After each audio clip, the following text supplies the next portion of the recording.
Hello, praise the Lord. இன்னைக்கு Bible வாசிச்சீங்களா? வாங்க வாசிக்கலாம். யோவான் எழுதின சுவிசேஷம் 8ஆம் அதிகாரம் வசனங்கள் 52 இருந்து 56 முடிய.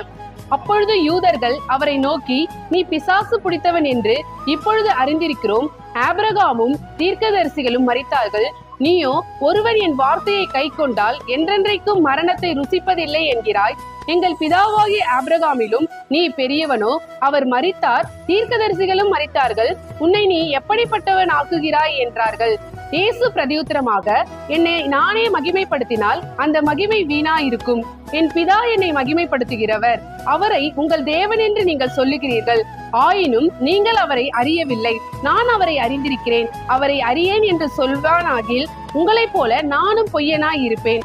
அவரை நான் அறிந்து அவருடைய வார்த்தையை கை கொண்டிருக்கிறேன். உங்கள் பிதாவாகிய ஆபிரகாம் என்னுடைய நாளை காண ஆசையாயிருந்தான், கண்டு களி கூர்ந்தான் என்றார். God bless you all. Thank you.